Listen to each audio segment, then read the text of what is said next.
Okay, today I'm going to show you how to make some yogurt. So to make yogurt, you need two things. Well, three, because you need a thermometer, but two ingredients.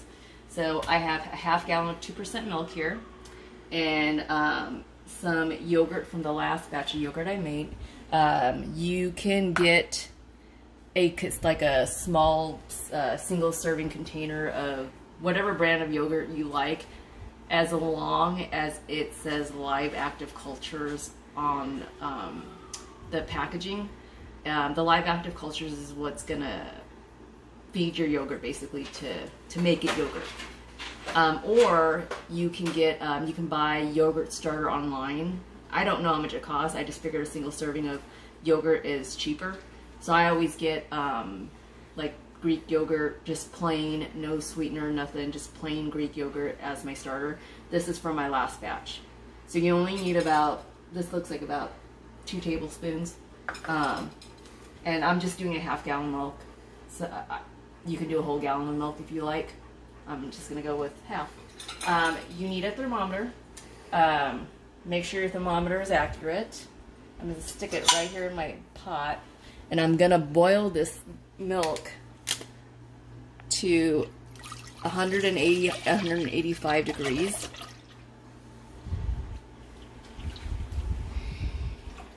And I like to do it on the stove top because I feel, I don't know, I just like to watch it. You can do it in the microwave. If you're going to do it in the microwave, you need a container double the size of the amount of milk you're going to use, just in case there's any boil over. And I'm not really sure how long that takes in the microwave because I've never actually done that. I prefer this because I like to watch it. I like to stir it. So I just have my whisk here to stir it throughout the process. So we're going to get this up to 180, 185, and I'll see you back here in a few.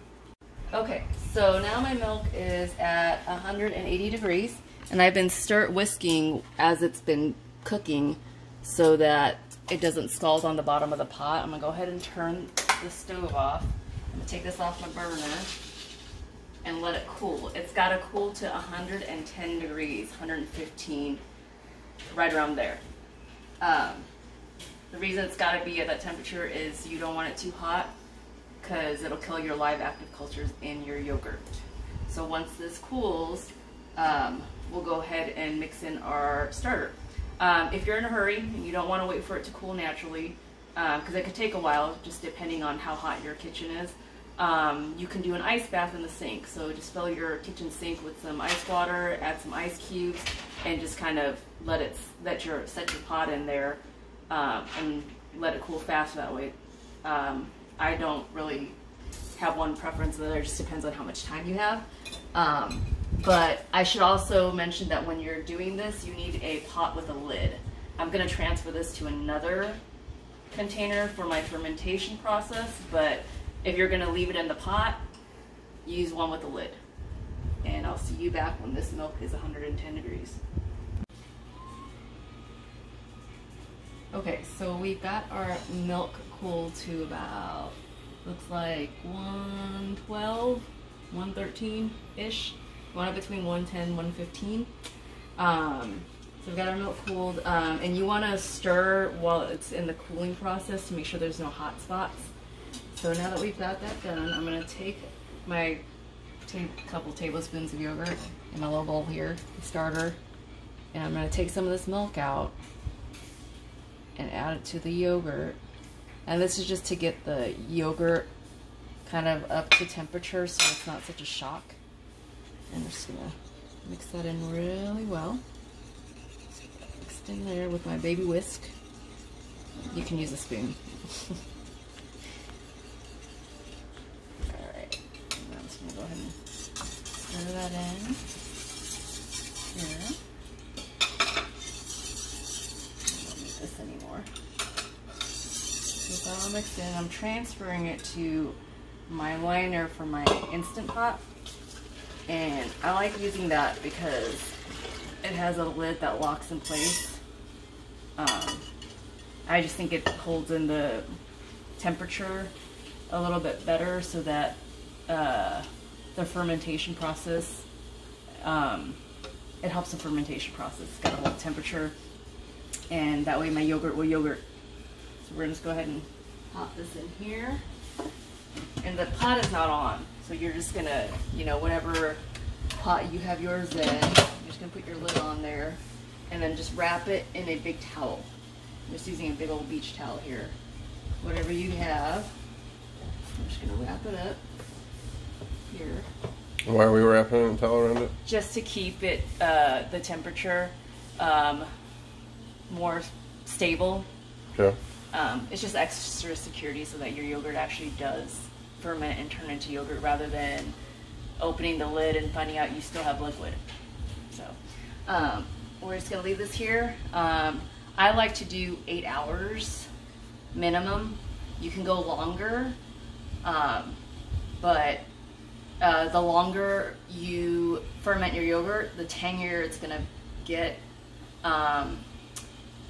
Yeah, so I like at least 8 hours. You can go a little bit less, you can go longer if you want. I've gone 12, 14 hours. I just like to do mine before bed. That way by the time I wake up in the morning, the yogurts become yogurt.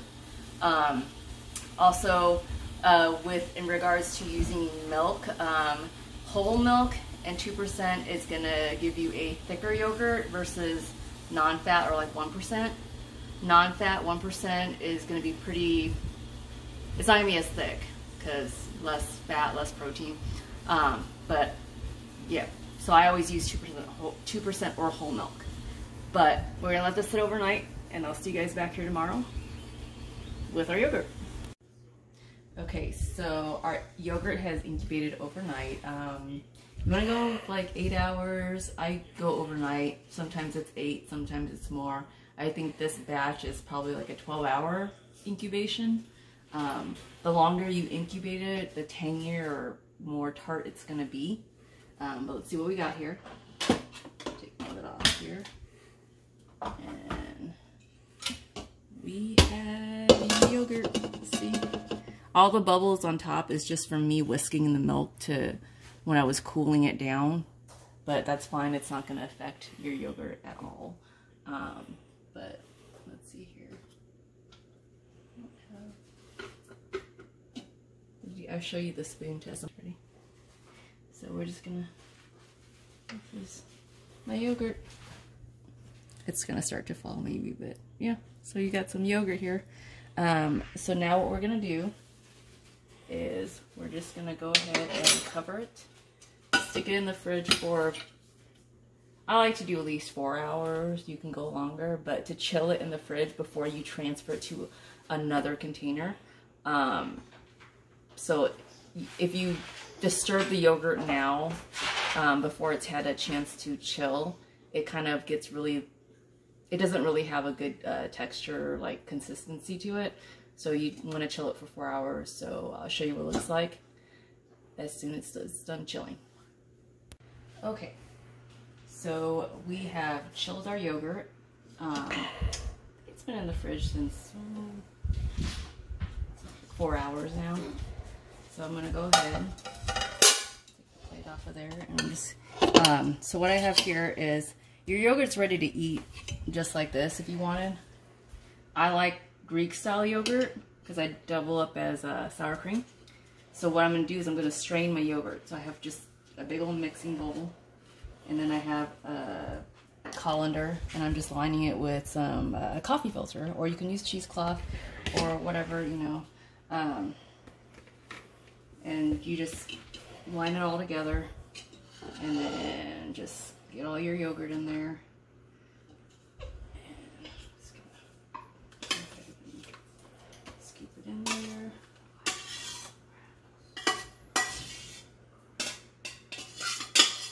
And this will strain all the way, or most of the way, out of your yogurt. So you can strain it for however long you like. The longer you strain it, the thicker it'll be. And then just cover it back up. And I stick it back in the fridge. And I check back every so often to see how much whey has drained off from the yogurt, to see the consistency, if I want it to be thicker. And if you forget and you strain it too much, you can always add some of the liquid back in there. So If you like your yogurt not Greek style, you can eat it like that. Put whatever toppings you want. If you want it Greek style, then it goes in the fridge a little bit longer. I'll show you the finished product when it's done. Alright, so now that we have our chilled our yogurt, this is what it looks like. It's still got liquid in there, but I've strained it to the point where I like the consistency of it. So I'm just gonna take this, and do this carefully because you wind up with yogurt all over your counter if you don't. You can take a spoon and scoop it too, but this is easier for me. And then I'll just pull my filter out. And then I have Greek yogurt. Like I said, if it's too thick, if you strained it for too long, you can always add more of the whey back in there and just mix it up. It's pretty thick because I like to use it as sour cream as well.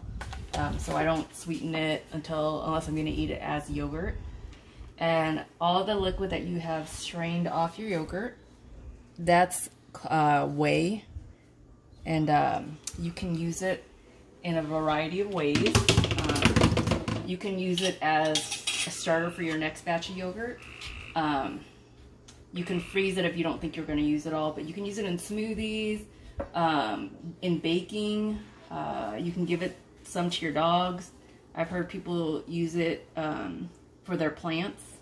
If you're going to use it for your plants, though, you want to do like 50-50 water, just so that your straight whey will kind of kill your plants probably. So you want to cut it with water. But yeah, there's plenty of uses for it. But yeah, I save mine in little ball jars and replace it in baking for the liquid.